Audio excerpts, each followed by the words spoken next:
Well, hello, my good man. Kristi Hiller here, life coach for men. And now, because I like to create videos that will provide maybe a new perception or a skill or something that'll help you in your life, something that you can just take in. And this one, I'm going to ask you to, if it resonates, to put it on a post-it note where you can see it. Because when we reprogram our thinking, in order to reprogram, we need to have the new program very obvious in our sight, right? Because it works. Repetition. You know this. Okay. So I read a book years and years and years ago by Don Miguel Ruiz called The Four Agreements. And you may have already heard of this book. And if you've already read it, great. This is a reminder. I needed a reminder too, just like all things, right? If we stop doing the work, we forget and we go back to the old patterning. So, this first rule, this first agreement is be impeccable with your word. Now, why is that important? Have you ever had an experience where somebody said something that hurt you and you carried it? And even though life can be going along great, there's moments where you hear that again. It's like a tape. So I know for me, because I'm aware of this and it's happened to me, other people's words have stuck to me and it's hurt me. And so I know the power of word. Again, you are very powerful, and what you say is powerful. The words we use are powerful, good and bad. So I think it's just really important to be aware of this so that you know, if you want control over your life, control how you're choosing to speak. That's one good way.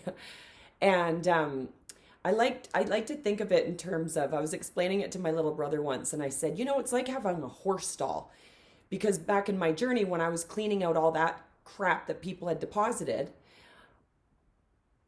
and because I love horses, I was like, it's like cleaning out a horse stall, and you're mucking out all the garbage that people have deposited in your stall for years.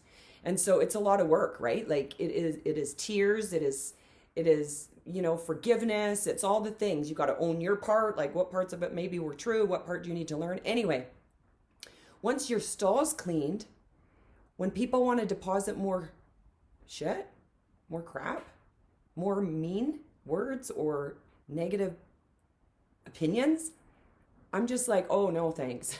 No, I'm not going to take that in because I know the work it took for me to get it out. So now as a person in this world, I don't ever want to deposit shit in somebody else's stall, right? I'm in control of that. And so when I'm talking to somebody and it maybe isn't a nice thing, like maybe it's my opinion and maybe it's my truth, but if it's not nice, if it's not going to help that person, I have to choose to be conscious and think, is this a tape they're going to play back and is not going to feel good? Because I certainly don't want to be that in this world.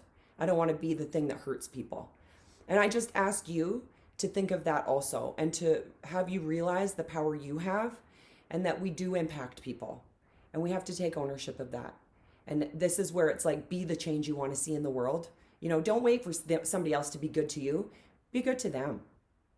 And so really, I think at the end of the day, I wrote an insight about this, and I'll link it in the description if you just want to read more. But same idea. And I think there's one more thing I want you to know about this. Here's the tough part. In doing this work, you're going to still come across other people that won't. And they're still going to be jerks. And they're still going to want to deposit into your clean stall. But we have to just let that go. We just can't take it in. Which brings us to the next agreement, which is don't take things personally. So that'll be my next video. And I want to thank you for being here.